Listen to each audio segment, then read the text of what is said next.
벌써 한 달이 넘도록 정상적인 생활을 못하고 있습니다. 우리 교회만 해도 지난 2월 26일부터 중단한 새벽 기도회를 아직도 시작하지 못하고 있습니다. 새벽 기도회만이 아니라 수요 예배, 금요 치유 기도회, 셀 예배를 비롯해서 주일 오후 예배와 공동 식사도 중단했습니다. 교회 학교의 모든 모임들을 중단했고요. 선교회를 비롯해서 우리 찬양대와 찬양단도 모이지 못하고 있습니다. 그럼에도 불구하고 정부에서는 주일 예배조차 가급적 모이지 말아달라고 요구하고 있습니다. 이해는 합니다만 한편으로 좀 섭섭한 마음이 드는 것도 사실입니다. 사실 지난 몇 주째 우리 교회에서 주일 예배를 드리는 인원이 3분의 1에서 4분의 1로 급기야 지난주에는 5분의 1로 급감했습니다. 물론 대다수 성도님들은 각 가정에서 지금 이 시간에 함께 온라인으로 예배를 드리고 계십니다. 그러니까 그분들이 주일 예배를 드리지 않는 것은 아니지요. 사실은 오고 싶어도 교회를 왔다가 가면 다음날 직장에 출근해서 경위서를 제출해야 될 정도로 눈치가 보이기 때문에, 혹은 공연히 자신 때문에 교회에 피해가 갈까 싶어서 오지 못하시는 분들이 대다수입니다. 그래도 교회는 그나마 괜찮은 편이라고 합니다. 거의 모든 상점과 편의시설들이 사실상 개점 휴업 상태입니다. 사업장도 마찬가지입니다. 이번 달 이 직원들 월급부터 걱정할 수밖에 없는 것이 대다수 사업장들의 상황입니다. 그러다 보니 정부에서는 50조 원을 푼다, 100조 원을 푼다 그러고 있습니다. 각 지자체들도 국민들에게 직접 현금을 지급하겠다고 합니다. 반가운 소식인 건 사실입니다만 여러분, 그런 것이 모두가 아시다시피 근본적인 해결책이 될 수는 없습니다. 정부에서 아무리 많은 돈을 풀어도 그것으로는 이 문제가 해결되지 않는다는 뜻입니다.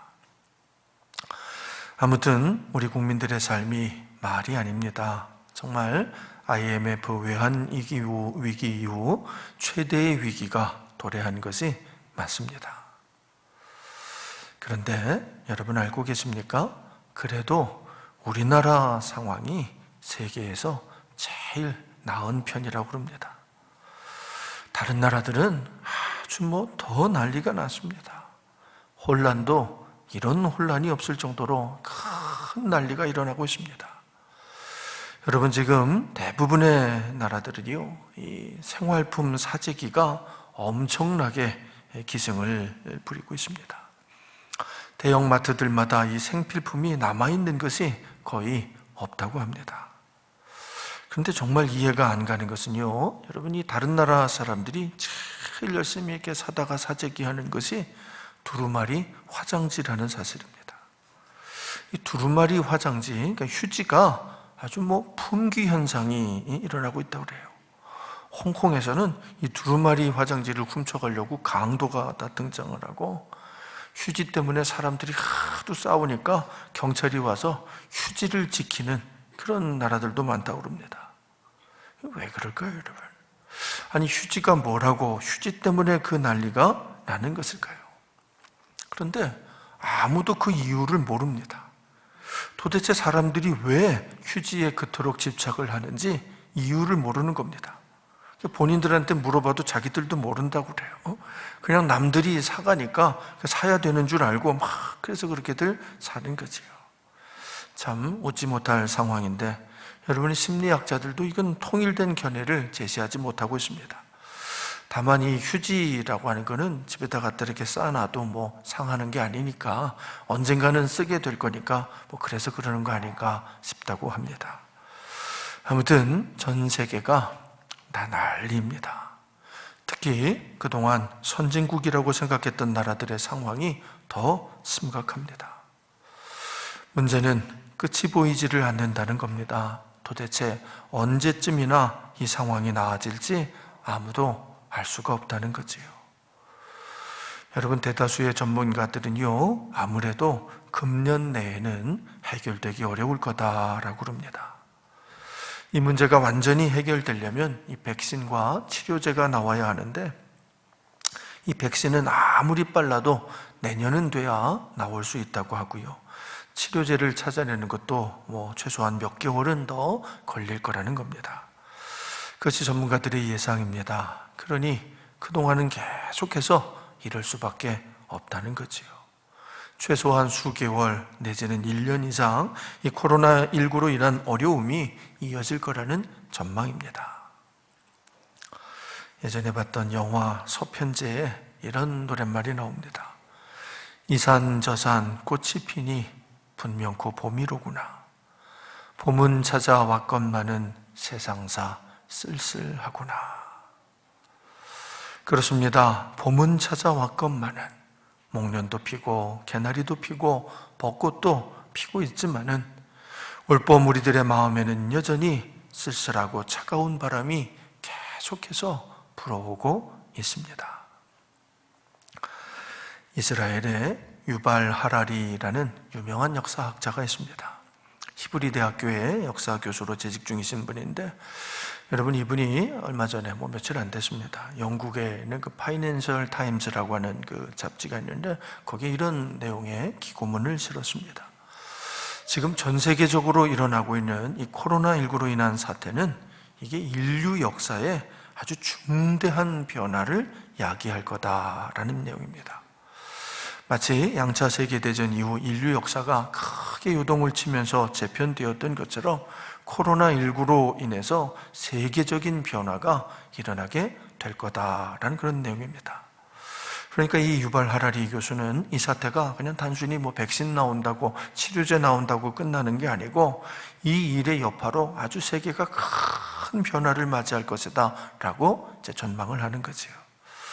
그런데 그 변화가 크게 두 가지 양상으로 나타날 거라고 합니다. 흥미로운 것은요, 유발 하라리가 예측한 그 두 가지 모델 중에 하나가 우리나라를 대상으로 이렇게 하고 있다는 겁니다. 하라리 교수는요, 세계는 지금 중국식 모델과 한국식 모델 이 둘 중에 하나를 선택해야 한다라고 합니다. 중국식 모델은 국가가 국민을 완전히 통제하는 겁니다. 국가가 모든 수단을 다 동원해서 개인들의 정보는 물론이고 사회적 감시망을 총동원해서 국민을 통제하는 겁니다. 일찍이 조지 오웰이라고 하는 작가가 있었는데 이분이 경고했던 이른바 빅브라더, 정부가 모든 것을 통제하는 것, 하여튼 그 빅브라더가 국가의 이름으로 등장하게 된다는 겁니다. 쉽게 말하면 국가가 국민의 모든 것을 사생활까지 다 통제하는 사회가 될 수 있다라는 거지요. 여러분 실제로 중국은요 그 방식으로 이 코로나19에 대처하고 있습니다. 우한 지역이 문제가 된 그 지역을 아주 철저하게 봉쇄를 하고 모든 국민들을 다 통제하고 모든 정보를 다 정부가 통제하고 있는 거지요. 그러면서 세계를 향해 자신들처럼 하라고 요구하고 있습니다. 질병으로부터 국민을 지키려면 이 방법밖에는 없다라고 주장하는 겁니다. 여러분 사실 지금 많은 나라들이 실제로 이 방법을 사용하고 있습니다. 국가가 국민들의 생활을 철저하게 통제하고 있는 겁니다. 모든 국민들을 감시하고 통제하고 있는 거지요. 그러지 않으면 전염병을 막을 수 없다라고 생각을 하면서 무조건 하여튼 봉쇄하고 감시하고 통제하고 있는 겁니다. 하지만 그렇게 하지 않는 나라들도 있습니다. 대표적인 나라가 바로 우리나라 대한민국입니다. 하라리 교수는 우리나라와 함께 이제 대만과 싱가포르를 그 예로 듭니다. 이 나라들은요, 국가가 국민을 통제하는 대신에 국민에게 정확하고 투명한 정보를 제공하고 있다라고 합니다. 그 질병에 대한 지식은 물론이고 효과적인 대처 방법과 또 현재 일어나고 있는 이 상황을 거의 실시간으로 다 공개하고 있다는 겁니다. 그래서 국민들로 하여금 스스로 이 문제를 대처하게 한다라는 거지. 국민 각자가 어떻게 해야 할지를 스스로 결정하고 함께 동참하도록 유도하는 겁니다. 여러분 사실 이런 나라들이 많지 않습니다. 중국은 두말할 것도 없고 옆 나라 일본만 해도요. 하여튼 이 정보를 통제하고 숨기기에 급급한 그런 양상입니다. 정확한 정보를 공개하면 더 큰 혼란이 일어난다고 생각을 하고 어떻게든 이제 감추고 통제하려고 하는 거지요. 하지만 여러분 다 보셨다시피 우리나라는 그러지 않았습니다. 우리나라는 국민을 강제로 통제하지도 않았고 어느 지역도 강제로 봉쇄하지 않았습니다. 대구 경북에 그 난리가 났어도 자발적인 대책을 유도했지 강제로 거기를 봉쇄하거나 통제하거나 그러지 않았습니다. 그런데 그렇게 하면서도 질병과 싸워서 승리해 나가고 있는 거지요. 하라리 교수는 이 점에 주목을 해야 된다는 겁니다. 중국과 한국 두 나라가 모두 다 질병하고 싸워서 어느 정도 승리해가는 나라인 것은 분명한데 문제는 그 방법이 전혀 다르다는 겁니다. 그래서 이제 세계 모든 나라가 이 두 가지 모델 중에서 하나를 선택해야 한다는 겁니다. 중국처럼 국민을 감시하고 통제할 것인가? 한국처럼 국민에게 투명한 정보를 제공하고 스스로 참여하도록 유도할 것인가? 중국처럼 국가가 문제가 있는 지역이나 사람을 통제하고 봉쇄함으로써 문제를 해결해 나갈 것인가? 아니면 한국처럼 국민을 믿고 함께 해결해 나갈 것인가? 이 선택의 기로에 온 세계가 놓여 있다는 겁니다. 여러분 아시는 분은 아시겠습니다만 그래서 지금요 전 세계가 우리나라를 주목하고 있습니다. 아마 우리나라가 이렇게 세계에 관심을 받은 적은 단 한 번도 없었을 겁니다. 온 세계가 우리나라를 주목을 하면서 과연 한국처럼 해도 승리할 수가 있는 것인지, 또 어떻게 하면 한국처럼 할 수가 있는 것인지 거기에 주목하고 있는 겁니다. 심지어 미국의 트럼프 대통령까지도 계속 우리에게 도와달라고 하고 있는 거지. 여러분 그래서 지금 수많은 나라들이, 정말 많은 나라들이 우리 보고 도와달라고, 가르쳐달라고 하고 있습니다. 1914년 제1차 세계대전과 1939년 제2차 세계대전은 인류 역사에 엄청난 변화를 가져왔습니다. 전쟁 자체도 참 대단했습니다만 이 전쟁이 끝난 다음에 세계의 주도권이 미국이라는 새로운 나라로 넘어가게 된 것입니다. 그렇습니다. 전쟁 이전에는 유럽이 세계의 중심이었는데 이 전쟁 이후에는 미국이 세계의 중심이 됐습니다. 1945년 제2차 세계대전이 끝난 이후부터 여러분 미국은 지난 70여 년 동안 여러분 다 아시다시피 사실상 세계를 지배하는 나라였습니다. 그런데 이제 그 역할이 끝나가고 있는 겁니다. 미국의 실효적인 지배가 코로나19 사태로 인해서 완전히 지금 달라지고 있다는 것입니다. 여러분 그런데 사실은요 미국도 그걸 원하고 있었습니다. 여러분 트럼프 대통령은 재임 초기부터 계속해서 미국은 세계를 책임지는 나라가 아니다라고 아주 공언을 했습니다. 그래서 그동안 오직 자국만을 위한 정책, 오직 미국만을 위한 정책을 실시하고 있었던 겁니다. 그러니 이제는 세계 어느 나라도 미국이 이 문제를 해결해 줄 거라고, 미국이 세계의 중심이라고 생각하지 않게 된 거지요. 그렇다면 어느 나라가 그 다음을 차지하게 될까요? 어느 나라가 세계를 선도하며 이끄는 나라가 될까요? 여러분 세계 역사를 이렇게 잘 보면은 각 시대마다 세계를 이끄는 나라들이 아주 선명하게, 극명하게 존재했었습니다.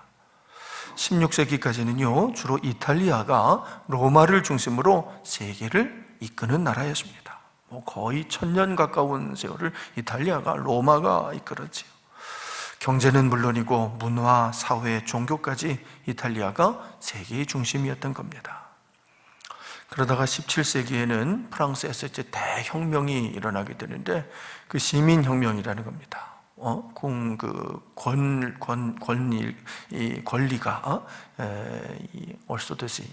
권력이 정부가 아니라 시민에게 돌아가는 그런 대혁명, 소위 말하는 민주주의가 이제 대혁명이 프랑스에서 일어나는 거지. 그게 17세기인데 그런 다음부터는 프랑스가 세계를 이끄는 나라가 됐었지요.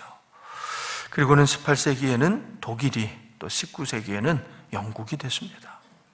이어서 여러분 그동안 잘 아시는 바처럼 20세기는 누가 뭐래도 미국의 시대였지요. 미국이 세계의 중심이었습니다. 경제, 문화, 사회, 그리고 종교까지도 미국이 세계 모든 나라들을 이끌었습니다. 하지만 21세기는 아니라는 겁니다. 21세기는 미국의 시대가 아니라는 거지요. 그러면 21세기는 누가 주도하게 될까요? 그래서 중국이 저렇게 애를 쓰는 겁니다. 자기들이 그 세계의 중심이 되보겠다고 온갖 수단을 다 동원해서 역사도 왜곡하고 돈도 엄청나게 써가면서 막 나라들을 초청하면서 어떻게든지 자신들이 세계 중심이 되보려고 그러는 거죠. 하지만 저는 중국은 아니라고 생각합니다. 중국의 문화나 중국의 사상은 공산주의 사상 가지고는 안 되지요. 무엇보다 중국 사람들, 그들이 보여주고 있는 이 모습은 절대 세계를 선도할 만한 그런 국민들이 아니라고 저는 생각합니다. 그러면 어느 나라일까요? 여러분, 대한민국입니다. 그렇습니다. 우리 대한민국이 21세기의 세계를 이끄는 나라가 될 것이라고 저는 믿습니다. 여러분, 21세기는요, 무력이, 힘이 중심이 아닙니다. 이게 참 중요한 겁니다. 지금까지는 이 힘 있는 나라, 무력이 있는 나라가 강대국이었습니다. 많은 군사와 많은 무기가 강대국의 핵심이었던 거지요. 하지만 1945년 이후 세계 각국이 핵폭탄을 갖게 되면서부터 더 이상 무력은 큰 의미가 없습니다. 이미 어느 나라도 함부로 다른 나라를 침공할 수 없는 전쟁 억지력을 대부분 가지고 있기 때문입니다. 여러분, 미국이 그렇게 힘이 세도 북한을 못 쳐들어가요. 왜 그렇습니까? 북한에 핵폭탄이 있으니까 그런 거지. 그러니까 가장 무서운 무기인 이 핵폭탄이 사실은 가장 확실한 전쟁의 억제 수단이 되고 있는 겁니다. 그래서 무력이 세계의 중심이 아니라는 거죠. 따라서 그동안은요, 이 경제가 강대국의 핵심이었습니다. 미국이 무엇으로 세계를 지배해 왔습니까? 그동안 경제를 가지고 그랬던 거죠. 물론 21세기에도 경제는 여전히 중요한 요인이 될 것입니다. 하지만 이제 경제보다 더 중요한 것이 있습니다. 바로 문화입니다. 그렇습니다. 21세기 세계의 중심은 문화가 앞선 나라, 바로 그 나라가 될 것입니다. 저는 그 나라가 바로 우리 대한민국이라고 믿습니다. 실제로 여러분, 지금 세계의 문화를 우리 한국이 주도하고 있다라고 해도 과언이 아닙니다. 이미 한국의 노래, 한국의 영화, 한국의 문화가 세계를 주도하고 있습니다. 여러분 좀 오해하시겠습니다만 심지어 교육도 한국이 세계를 주도하고 있습니다. 미국의 오바마 전 대통령이 가장 부러워했던 것이 바로 우리나라의 교육이었습니다. 우리끼리는 말도 많고 탈도 많습니다만 하여튼 세계적으로 보면 우리나라가 참 대단한 나라인 거지요. 그런데 이번 코로나19 사태로 인해서 한국은 미국만이 아니라 세계가 부러워하는 나라가 될 것입니다. 세계가 주목하고 세계가 인정하는 정말 세계의 중심이 될 것입니다. 저는 이것을 하나님께서 하시는 일이라고 믿습니다. 여러분, 다시 한번 이 역사를 이렇게 돌아다 보면은요, 그 시대마다 세계를 이끌었던 나라들은 모두가 다 하나님을 잘 믿는 나라들이었습니다. 16세기까지 세계를 이끌었던 이탈리아는요, 여러분, 종교개혁 이전까지는 기독교의 유일한 중심 국가였습니다.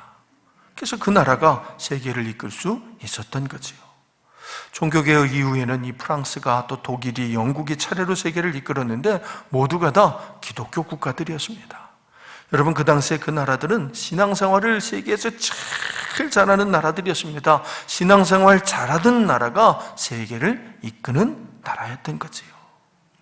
20세기는 미국이 세계에서 예수 제일 잘 믿는 나라였습니다. 미국의 선교사가 세계 곳곳으로 파송되던 그 선교의 나라가 바로 미국이었던 거지요.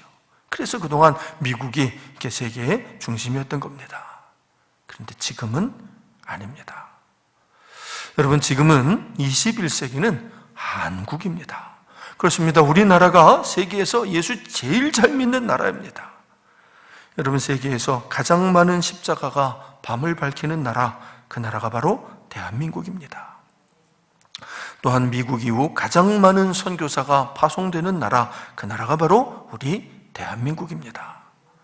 여러분, 우리나라는 코로나19로 모든 것이 다 정지된 상황에서도 예배를 멈추지 않는 유일한 나라입니다. 여러분, 세계 모든 나라가 예배를 다 멈췄지만 우리는 여전히 예배 드리고 있습니다. 모일 수 없으면 온라인으로라도 예배 드리는 나라, 그 나라가 바로 우리 대한민국입니다. 그러니 하나님께서 우리나라를 기뻐하시는 것은 너무나도 당연한 겁니다. 그러니 하나님께서 우리를 들어 쓰시는 것은 너무나도 당연한 거지요. 따라서 지금 우리에게 필요한 것은 바로 비전입니다. 큰 꿈입니다. 이상입니다. 하나님께서 부어주실 그 놀라운 은혜를 바라보는 큰 꿈과 큰 비전, 그것이 지금 우리에게 필요한 것입니다.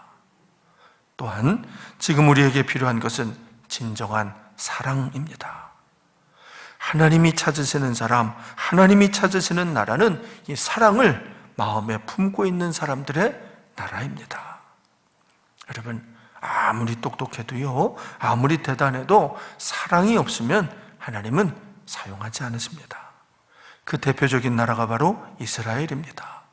이스라엘은 참 똑똑한 나라입니다. 참 대단한 나라입니다. 성경의 중심이 바로 이스라엘에 있습니다. 하나님이 선택하신 최초의 나라, 아브라함의 나라가, 야곱의 나라가 바로 이스라엘이었습니다. 그러나 이스라엘은 사랑이 없었습니다. 세계를 품을 수 있는 비전도, 세계를 끌어안을 수 있는 사랑도 없었습니다. 그래서 땅끝이 된 겁니다. 그래서 마지막이 된 겁니다. 가장 먼저 선택받은 나라가 가장 마지막이 되고 만 것이지요. 오늘 사도 바울은 우리에게 이렇게 말씀합니다. 우리 한번 같이 읽어봅니다. 고린도전서 13장 1절에서 3절까지를 함께 읽겠습니다. 시작. 내가 사람의 방언과 천사의 말을 할지라도 사랑이 없으면 소리나는 구리와 울리는 꽹과리가 되고, 내가 예언하는 능력이 있어 모든 비밀과 모든 지식을 알고 또 산을 옮길 만한 모든 믿음이 있을지라도 사랑이 없으면 내가 아무것도 아니요, 내가 내게 있는 모든 것으로 구제하고 또 내 몸을 불사르게 내줄지라도 사랑이 없으면 내게 아무 유익이 없느니라. 여러분 보십시오. 사랑이 없으면 아무리 대단한 일을 해도, 아무리 위대한 일을 해도, 아무리 똑똑해도 소용이 없다는 말씀입니다. 그렇습니다. 사랑이 없으면 하나님이 함께 하시지 않기 때문입니다. 하나님이 함께 하시지 않으면 아무리 대단한 사람일지라도 의미가 없는 거지요. 사랑하는 성도 여러분, 하나님이 함께 하시기를 원하십니까? 하나님이 사용하시는 사람이 되고 싶으십니까? 그러면 사랑하십시오. 사랑의 마음을 가슴에 품으십시오. 여러분, 사랑은 하나님의 마음입니다. 예수님께서 이 세상에 오신 이유, 그 이유 역시 사랑이었습니다. 사랑하시니까, 우리를 사랑하시니까 오신 겁니다. 지금 우리에게 필요한 것, 그것이 바로 그 사랑의 마음입니다. 여러분, 많이 힘드십니까? 많이 어려우십니까? 답답합니까? 두려우십니까? 한 달 이상 이 비정상적인 생활이 계속되니까 너무너무 견디기가 어려우십니까? 두려워하지 마십시오.